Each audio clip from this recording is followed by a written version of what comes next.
So tomorrow I'm putting out a whole new album and a music video. The album's called Big. It's named after the Tom Hanks movie. The album's free. You should go check it out at music.geezy.com. Or if you just go to geezy.com, you'll be able to find it. And the video is called SB Dunks. We premiered it Friday before last at the Republic, and we're putting that on YouTube tomorrow with the album. So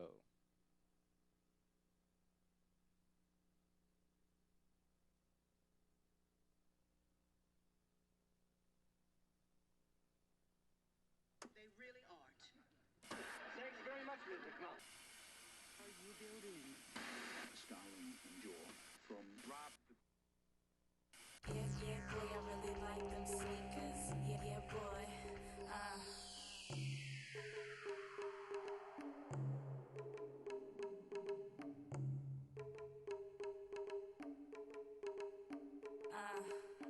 Yeah, boy, I really like them sneakers. Yeah, yeah, boy, I really like them sneakers.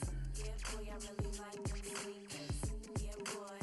I rock SB dunks on my Reebok pump. Got some Spike Lee days that I only want. Don't know about y'all, but we do thing. Got a nice ass swag and a me shoe. Yeah, boy, I really like them sneakers. Yeah, boy, I really like them sneakers. Yeah, boy, I really like them sneakers. Yeah, boy. I'm looking super duper cool in my SB dunks. Got a swisher on my ear cause I only roll blunts. When we goes to the club, I dap the owner, what's up? Then we skips to the line and it's straight to the front. I holler at the DJ cause Yancey is fam. All the chicks want a picture cause they fancy the man. It's still slap backs, now the camp's in demand. Y'all run hip hop, now the plans to expand. Yeah, and I'm still going harder than y'all. Make beats for myself, but I murder them all. The steeper the climb, then the harder the fall. But I ain't never coming down, y'all, fuck nah. Easy to the fly kids listen to. I drop dope shit cause I'm in a position to listen, tune in, examine what I'm dishing you. I love this life, black square, I rock SB dunks on my Reebok pump. Got some Spike Lee days that I only want. Don't know about y'all, but we do thing. Got a nice ass swag and a me shoe. Yeah, boy, I really like them sneakers. Yeah, boy, I really like them sneakers. Yeah, boy, I really like them sneakers. Yeah, boy. Another dose and you might be dead. And I'm a Nike head. I wear chains that excite the feds. Not to be up on his balls, yo, pause. But my favorite shoes are Nikes and my favorite rappers Nas. Clean out your earwax, I'm kicking new flavor. I'm rocking the aquamarine blue blazers. I always catch glances when I make moves. When the eyes of a stranger's fixated on the shoes. I do what I do and at times it can aggravate a hater's mind state. I create shit and demonstrate. I'm just a hip hop and shoe copping fresh kid who happens to make cool music and that's it. I'm in my own lane so I ain't always understood. I do my own thing and that's why I'm hella good. I mean I'm good off the bullshit that you be on. Smoking on some Cali trees, burning I rock SB dunks on my Reebok pump. Got some Spike Lee days that I only want. Don't know about y'all, but we do thing. Got a nice ass swag and a me shoe. Yeah, boy, I really like them sneakers. Yeah, boy, I really like them sneakers. Yeah, boy, I really like them sneakers. Yeah, boy. I rock. Yeah, boy.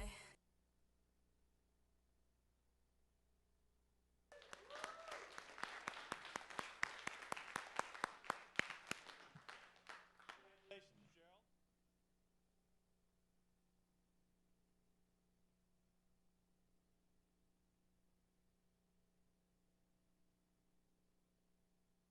All right, I'm very pleased to have tonight's guest here because he's a personal friend of mine. Robert Fagan, we've worked together a long time, over the last few years. Cashmusic.org, which you guys have heard me talk about before. We're very proud of that. But Robert is much bigger than that, and he has done so many ridiculous things that it took me a long time to understand the work that he did. He is a founding member of 42 Entertainment, which is sort of the CIA of marketing companies. They're secret and weird, and they do the coolest stuff that anybody ever did. And they started by creating the form known as alternate reality gaming. And I'll let him present a little bit to just bring you up to date on what he is and what he's done and the kinds of thoughts he's been having. And then we'll talk a little bit more about the way things are going, because all of this can be leveraged for you in your own careers, in your own artistic lives. Okay, so Robert? Thanks, Billy. Hey, everyone. I'm glad to be here, and I really enjoyed that video. It sounded like a lot of stuff's going on in town as well, and yeah. Wish I could stay a little longer. I want to apologize in advance. I will be leaving immediately afterwards, so this is why I'm sorry to putting say, my, Robert flew in this afternoon at 2:30, and he flies out at 7:20. So I apologize. He won't be available after forum the way most people are, but that's why that's there. Okay. Anybody who puts Loyola in the subject of their email to him will have their email read and responded to, okay? So if you're interested in anything that he ends up talking about, even though you won't be able to meet him after forum, he's happy to hear from you. Include Loyola in the subject of your message, and you guys have to get to know these people who are doing the good work in this business, okay? So reach out when you can. Robert. I think actually I've already put a couple of people to work in New Orleans. Didn't George hook me up with Yeah. With a couple of students. All right, so in putting this together, I was just thinking about this on the plane and writing notes and stuff. And sometimes in order to go forward, you gotta go back, right? That's the old saying. And one of the quotes that seemed to me to be a thread or thematic that was running through everything in trying to make a chronology or kind of sense of where I'm at now, where I've come from. I didn't originally start really in the music business at all, and really joined it by necessity, as often happens, I guess. Right. Well, he married into it as well. I married into it. Robert's yes. wife is another Danita way of Sparks. saying. Robert's wife is Danita Sparks from the punk rock band L7, and he's always been interested in music, and he's always done good work in music. But yeah, his background was different than. So, so to give you just a little bit of context, and obviously, I don't know, most of you probably read Neuromancer, but I think it's an apropos beginning for our discussion today. The future is here, it's just not widely distributed yet.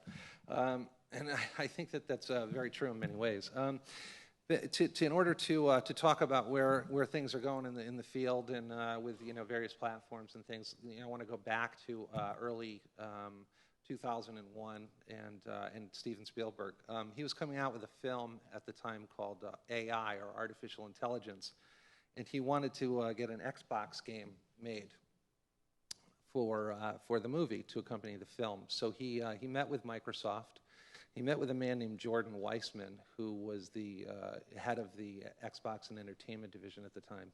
And he, explained what he wanted to do. Jordan, thought that was a good idea and said, certainly we can go down that road.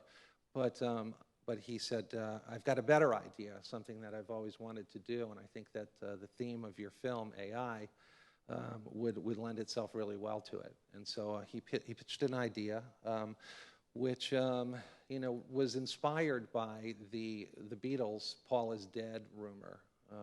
Some of you may remember, but for those of you who don't, supposedly if you played a track backwards in the White Album, I believe, you could hear John talking about Paul being dead.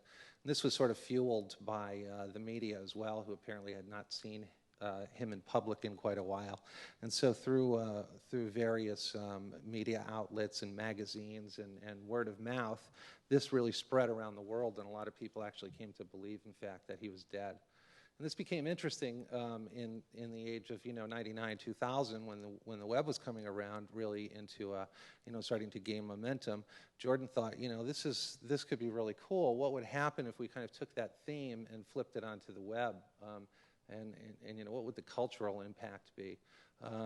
So we thought a lot about a story that could be made that would follow along the lines of the theme of the film, which had a lot to do with Neuromancer as well, which was basically the idea of machines wrestling themselves free from human control, and other issues as well. But the game eventually that we began was known as later became known as The Beast, and It was partly due to the fact that there are so many assets involved in creating it, but also no one really knew where it was going to go, although we did know how to start it. We began it simply enough with a woman's name listed in the credits of the trailer of the movie. We listed her as a sentient machine therapist, and her name was Janine Sala. And this was only available in the trailers at the time, right? That's correct. Yeah, we did nothing else other than that one clue. And she was, in fact, a fictitious person listed among real people in the credits. And that's really all we did. We thought, perhaps it was the case that some curious soul would want to do a search on a sentient machine therapist, which is a robot therapist. Or Janine Sala. I think a few of the actors at some point during David Letterman interviews or whatever mentioned Janine Sala and said, "Oh, she's amazing," and this and that. And so that's in fact exactly what happened. Someone did Google her. I'm trying to think if Google was around them, but yeah I guess not. It was. and they really were drawn into, this was the rabbit hole, if you will, that drew them into a really multi-layered fiction. So let me just interject for a second. These ARGs, these alternate reality games, they start with a clue that kind of open a rabbit hole, what they call a rabbit hole, right? So that's the thing that makes you realize, whoa, there's way more here than I think there is. Yeah, that's right.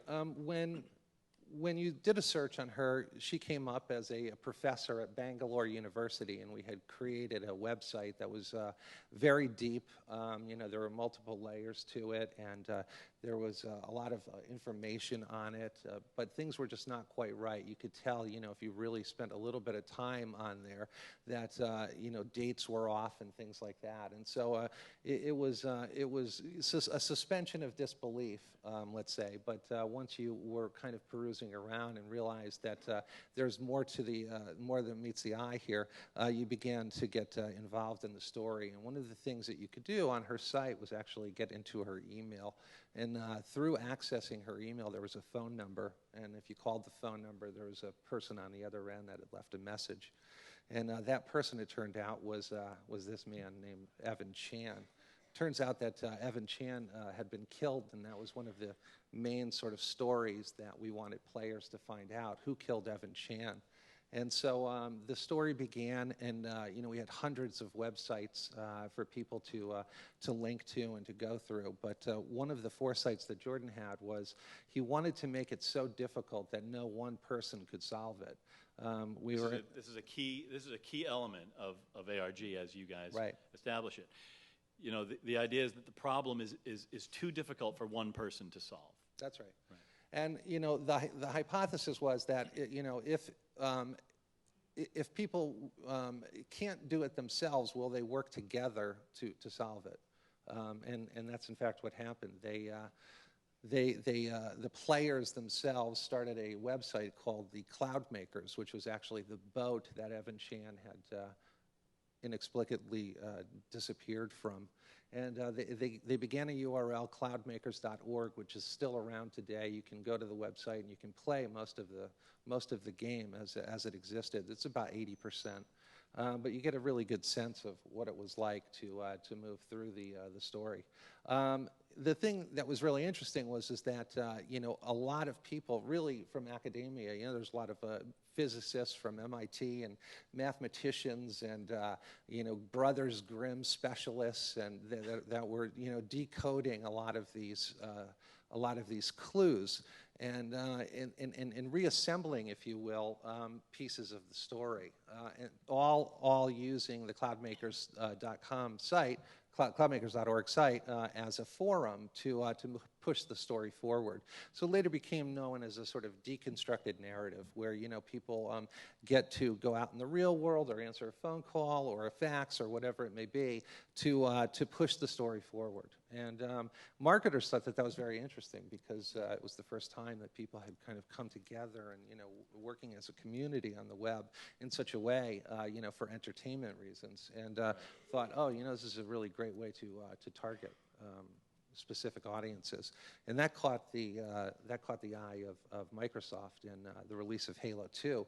They said, could we perhaps replicate this game and do it for for the known universe of the Halo 2 world. And so we met with Bungie, and they were really great about giving us access to a lot of their assets and really their whole universe of intellectual property, which is really tough to do.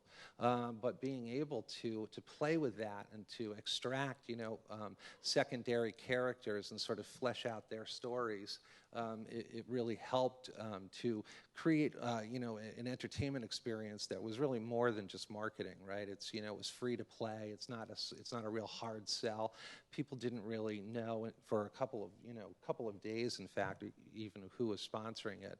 And the interesting thing was that we were drawing in really two people now. We had the ARG players who had read or either played the AI game, and now, the hardcore gamer fans, particularly the Halo fans. And they were sort of clashing together and saying, what the hell's going on here? That's great. See, and the important thing that I want to, just from your standpoint, is that this was all free, right? So nobody was charging anything to anyone to play these games or to be involved, but that doesn't mean there wasn't something for sale. Right, so this is a freemium offering or something along those lines. It's something that you want to. Well, it's sponsored content. It brings value. It brings engagement, and ultimately the goal is that people would see AI, which turned out to be not as good as the game, or to buy Halo 2, which turned out to be as good as the game. But But that's a very important idea, that this was free. Nobody was being asked for money, but in no uncertain terms, the expectation was that people would ultimately cough up their own hard-earned money. Well, and I think, it's important to, to create experiences that people, there are a lot of payoffs along the way for them, and there was never any, opportunity to, or questions being asked about, buy this, or even at the end, buy the game, So it was just like, this is free to you, and there's a difference, I think, between, return on investment and return on equity, and I think a lot of these games, these ARGs, certainly are very successful in the area of brand awareness, as opposed to maybe, did AI sell more tickets because of the game? I'm not sure, but it got it had 330 million media impressions worldwide, so it definitely raised awareness. Right. And I'm sorry, I did cut you off while you were talking about Halo. Yeah, no problem. You're going to be able to talk about that. Okay, good. So again, the premise was, okay, well, let's take this known universe. How do we tell this story that is in the future, but tell it in present day? And so the conceit was, let's create a woman's website. She teaches. She has actually a beekeeper in Napa Valley, and she sells honey on her website. And her URL that her niece built for her was called I Love Bees. And ostensibly, you could go to I Love Bees and buy honey, except that there was a problem. The website was infected. It had become infected, and the niece, who was semi-computer literate, didn't quite know what to do, and so she reached out to the community and said, can you help me here? I don't know what's going on. Well, to make a long story short, it turns out what was happening was that a robot had crashed into her hard drive from the future and was sending messages, through an antiquated form, which was the payphone. And so what we did was we created a braided anthology that was 6 hours long. It was a radio drama, really done in the old-time sense. We had ensemble cast, and we were following kind of 6 characters, kind of like Shortcuts did, only it was all audio, but very cinematic in terms of quality. Except then what we did was we had the finished radio drama, and we cut it up into thousands of audio bites, 60 seconds long. And then every Tuesday, we began disseminating these 60-second audio bites to payphones across the country. We had 1,400 payphones that we began ringing, starting Tuesday morning at 9 a.m. to 9 p.m., moving across the United States. And players would, through the HTML code in the I Love Bees site, discover GPS coordinates where they learned where they would need to go and at what time they'd need to be there. And sure enough, if they showed up, the phone would ring and they would pick it up. And they'd have to answer a password. And if they got that right, then what would happen was they actually got to hear the bit of content before anyone else did. Then what would happen is that it would get archived onto the web, and players at home were able to reassemble the story and put it back together. So it was a lot of fun to do, and it was a lot of fun for them to play. Again, it was a worldwide thing that was in England, France, Australia, and New Zealand.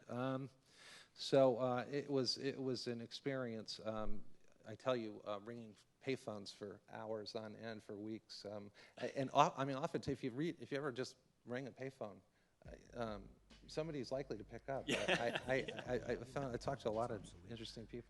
Yeah. But so one of the players, going back just for a second, that happened to be aware of this game was Trent Reznor from the band 9 Inch Nails. And he was on tour, I think, at the time. I don't know for what album, but he had a lot of time on his hands to kill on the tour bus. And so he was playing this game, I Love Bees. And he had an idea to create an album that would be accompanied by an ARG. And he was very clear in saying, hey, this is not, I don't want this to be marketing. I want this to be part of the story. This is part of the art. It all goes together, and so he called us up, oddly enough, on the fax line, and someone answered, and he said, "Hi, this is Trent Reznor, and I'm a big fan. So let's do something fun." So out of that came the experience for Year Zero, and I think we have the sound hooked up. I'll just play a short little. Turn up your let me see. up. If the physical medium of the album is obsolete, what then is a concept album in this digital age? Not simply a loose association of thematic elements and handsome liner notes. Year Zero is an idea made form through a multitude of medias. In 2007, an unsettling and fractured snapshot of a dystopian future began to seep into our own, manifesting as dozens of websites detailing the bleak existence of the denizens of Year Zero, a world and time ravaged by war and global warming, haunted by the myth of civil liberty and individual freedoms. An immersive and interactive experience, engaging players to build upon their involvement and create a community, starting with a t-shirt. The hidden message opened the door, and participants flooded in, discovering and sharing the shattered glimpses of the future as they were found. So when at concerts in Lisbon, Barcelona, and Manchester, USB drives were discovered containing leaks of songs from the new album, the global community stepped forward to unearth URLs hidden in the files and decipher images and phone numbers encoded in static through spectrograph analysis. Upon release, the CD itself acted as a gateway, both for the casual participant. Citizens, by calling this number, you and your family are implicitly pleading guilty to the consumption of anti-American media. And the dedicated. Players began to step beyond information gathering and started to act, both in the real world and through the expression of original art.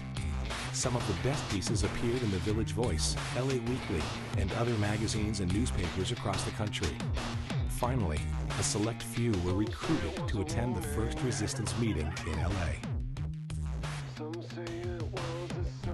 You allowed yourselves to be hustled onto a van. You let us take away any way of communicating with the outside world that you had. If this was Nazi Germany, I would walk out that door laughing, and fucking Xylon B would start hissing out of the vents.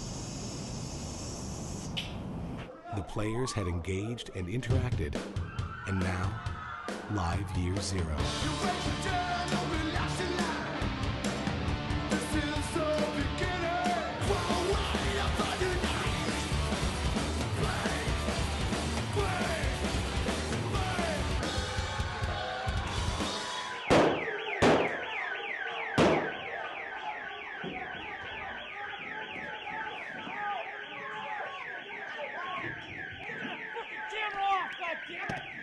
Is this the future? I don't know. So we had a secret live event that they played out there. You're seeing there that I hired some Blackwater guys that were pretty scary guys that actually came in and started throwing smoke bombs, and they I had a couple of plants in the audience that they roughed up, and kids were like freaked out, running out. Yeah. So that was the Year Zero campaign. Then about that time, I started. I got married, and I started thinking about my wife's situation. She had just recorded an album, and she'd spent a lot of money on it herself. She'd done six studio albums, but her solo record, she didn't have a distribution deal, and paid for it out of her own pocket. And so that really became the difference. A lot of people say about the Nine Inch Nails, it's easy for him to do. And, well, I'm sure that's what you guys are saying, right? Right. Well, yeah, it's easy for Trent to do, but what about somebody who's got a record recorded and no way to deal with it, right? Starting from scratch. Right. So that was one experience, but I had to kind of flip the other side now and say, well, what can we do for free? And this has to get out. We've spent the money on the record.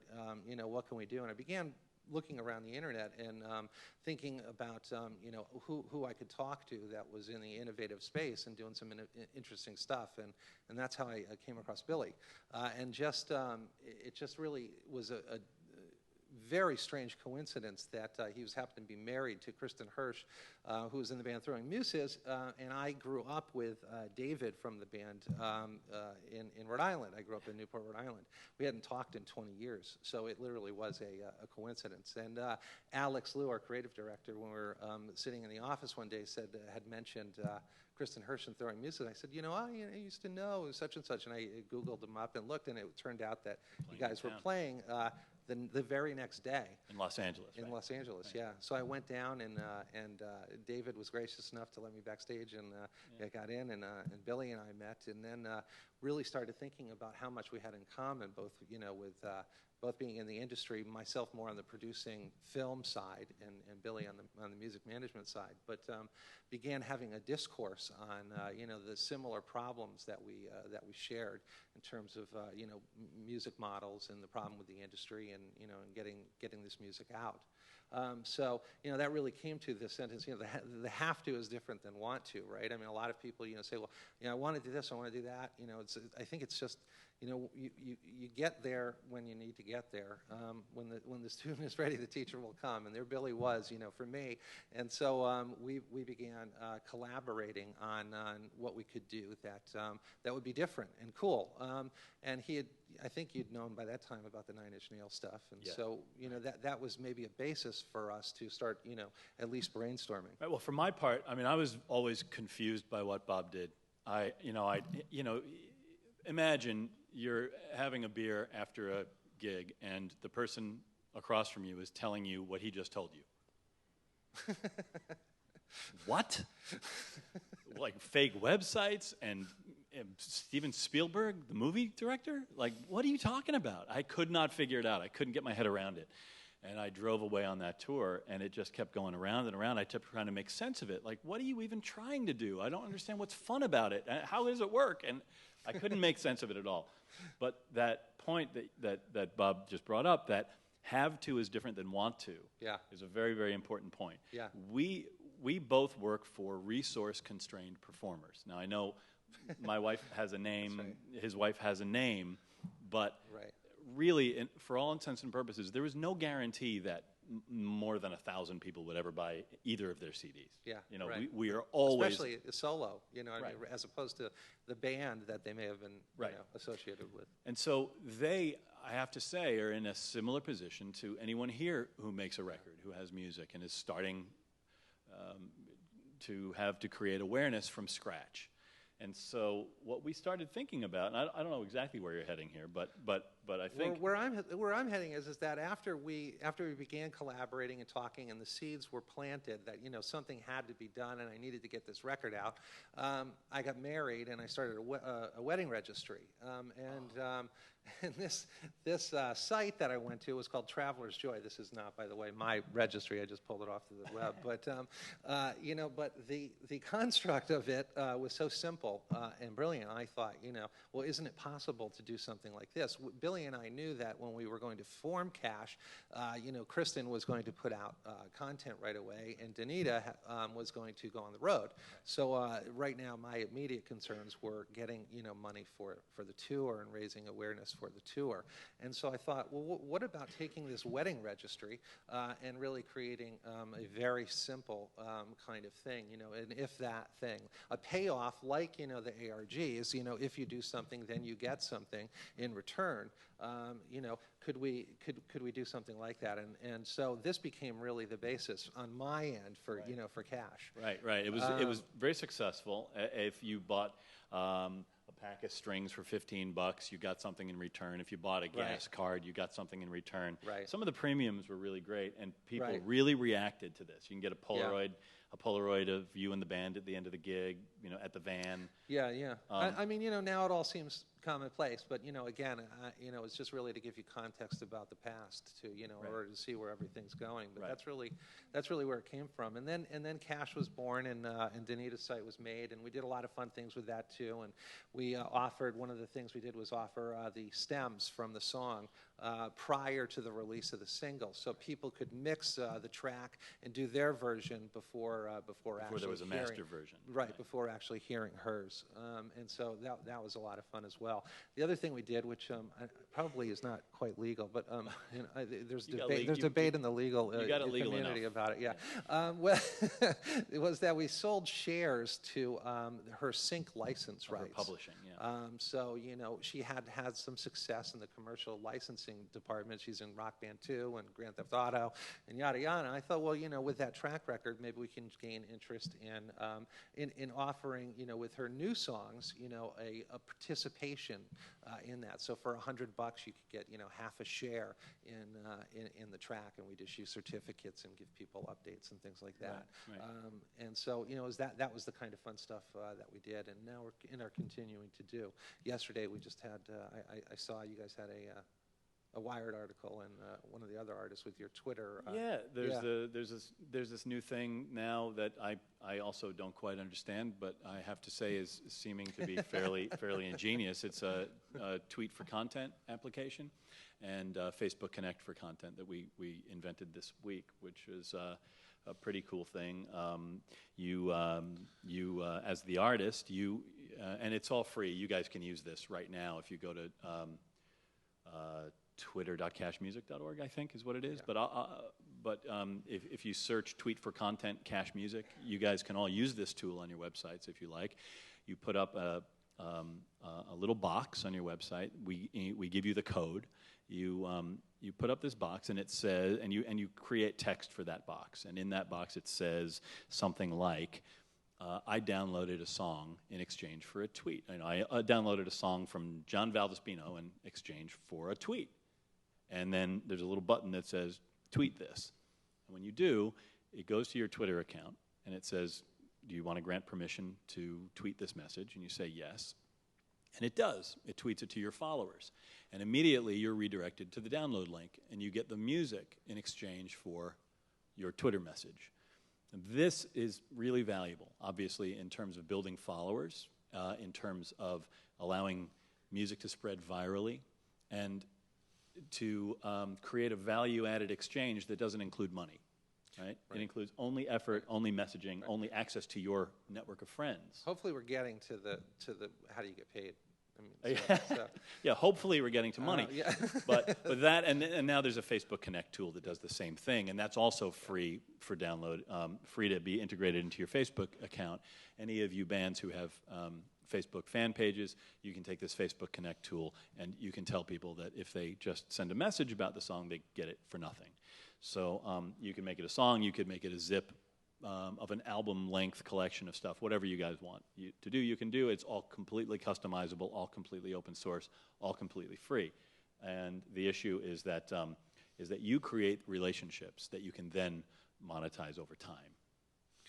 So, I mean, right there is like half a dozen to a dozen ideas of things that were very, very simple, that were created out of necessity, that we just really kind of bootstrapped ourselves and did, in order to raise awareness and create buzz and traction.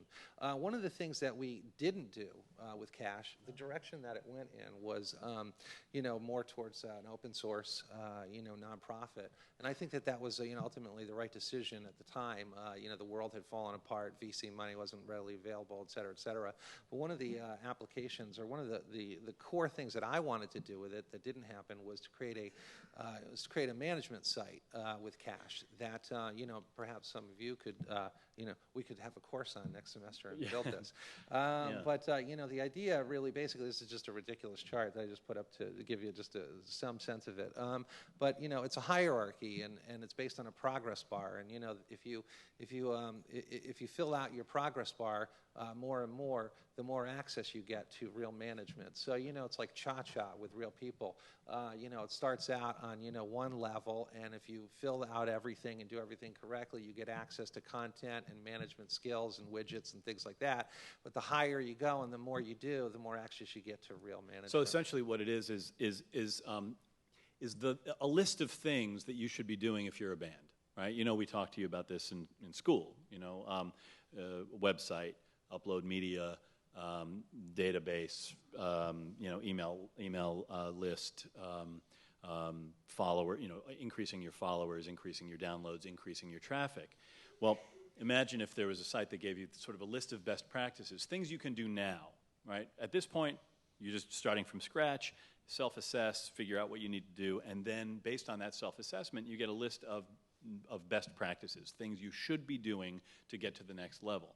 When you do those things, your progress bar moves forward, and it says, now, from here, you would do this, this, and this, and essentially, if I'm articulating this correctly, what Bob's vision has been is that the further along you get in advancing that progress bar, the more access to human expertise you get. Correct. Right? We always talk to you guys about the fact that if you say, how do I get a manager? I want a manager. Well, what are they going to manage? Exactly. The question you're asking is wrong. The question is, when can I get a manager, or when should I get a manager? That's right. And I'll tell you a story about my wife's booking agent. She does a lot of bigger bands, and Danita had been with her for many years when L7 was touring.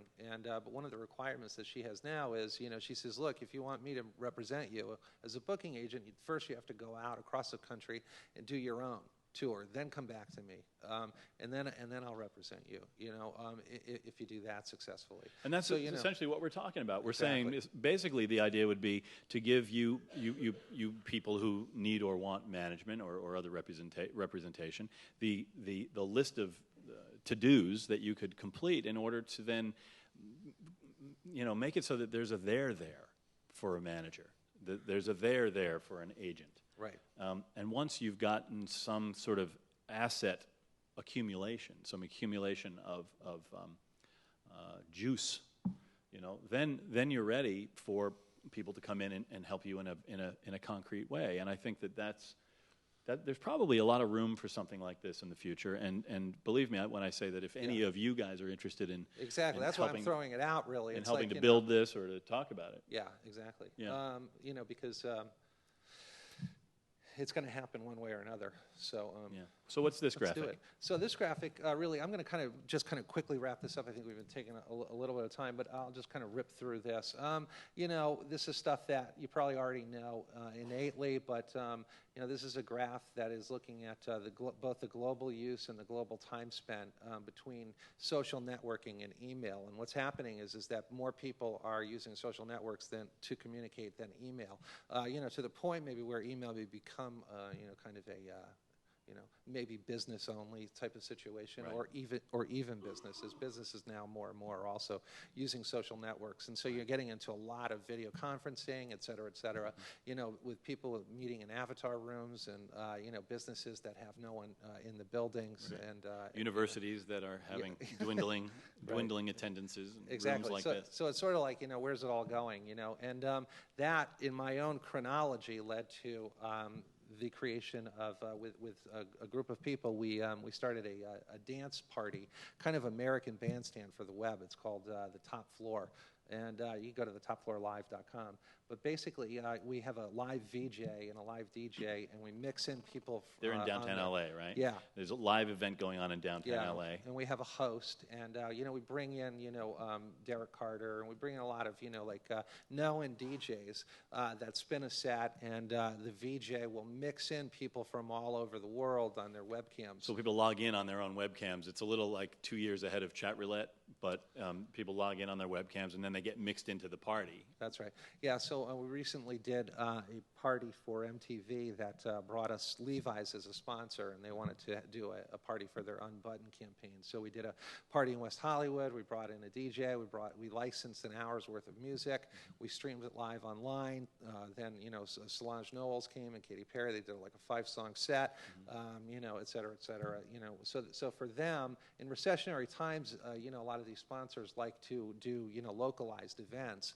And the fact that we could also just stream it was a value add for them. The fact that we could, bring an additional 56,000 people to the party. 56,000 people around the world, like logged into their webcams with, in various time zones, just participating in the event. It's an amazing thing. So it all leads up to, where do we go from here? I mean, that was my chronology from ARGs into, the kind of 9 Inch Nails music distribution thing, into Cash Music, and then into The Top Floor. That's my history, as it needed to be, or as it was. Now I think, this management idea, there's other cool things to do with Cash. There's collaboration with people like you. And, there's the whole idea of, of how much of a game changer things like mobile internet is going to be. Because that, too, is, on a meteoric rise. Right, and we were speaking about this a little bit this afternoon. I mean, this device is changing everything, because it's eradicating piracy on its own. This and the iPad and things like it. These apps are, there's a light version free, and then you can unlock a more media-rich version.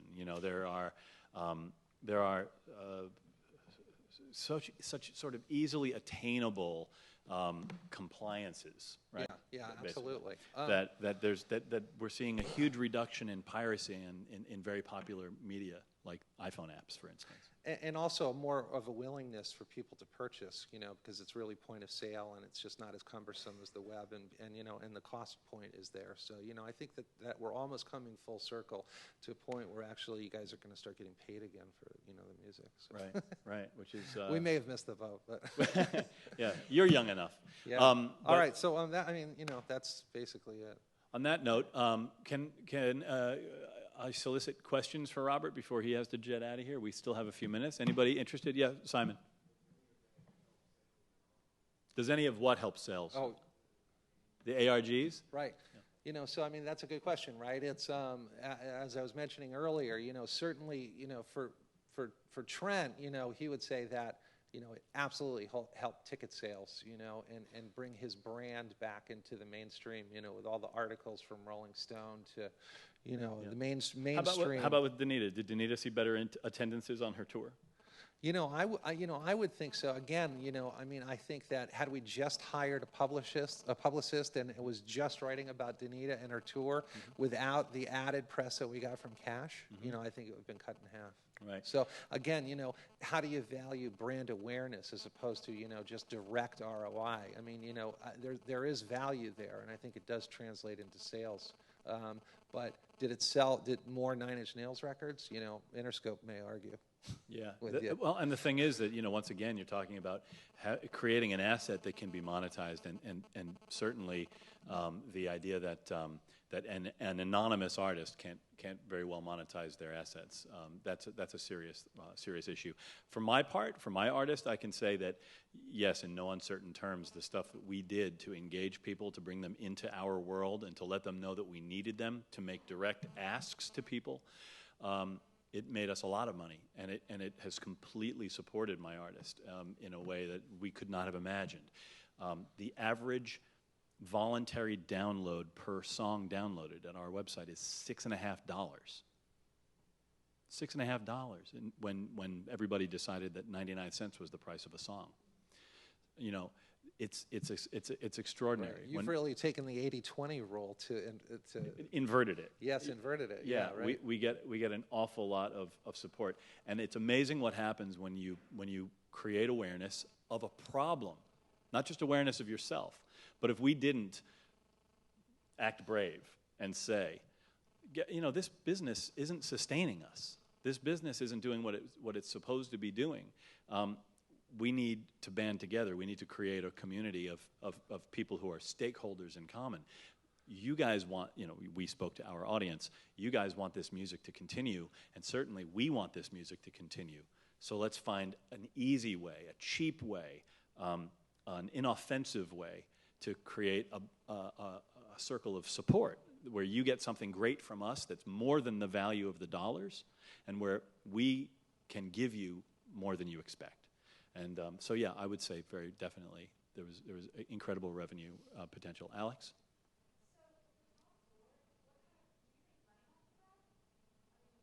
Not. God, you guys are so greedy. We said. No. It's a good question. Sponsors in this case were instrumental. Right. So Levi's, in the case of Levi's, they actually paid for the event. So, you know, we made fees based on that. Yeah. But Bob, what is the exit strategy with the top floor? What do you guys want? How will you realize financial gain from that ultimately? Do you have a plan that you've thought out? You know, I think that the ultimate plan is to get into the other, to this notion of virtual goods. It's a bigger conversation, I think, than right now that I want to get into too deeply. But I think that one is a service work, right? I mean, you can see that it being very scalable from city to city, and from any sponsor, producing, a replica of it. The question is whether or not that as a brand is going to, to work. And we're working with MTV right now on doing exactly that. Building it out to a site that lives, on a destination site of, like mtv.com/the top floor, where we would have people be able to join groups, of different genres of music, hip hop, dance, pop, whatever it may be, and create a community around that. So, Alex, you can see how the top floor then was created for fairly low cost, created as a proof of concept that could then create revenue streams in similar products along the way. Yeah, the ultimate goal, I mean, to answer your question truthfully, is the seamless integration of television and the web. We're almost there. We're not quite there, though. And so some of the models that we're playing with are doing 20-minute interstitials that are broadcast on the regular television through the week. Raising awareness and driving people to the site.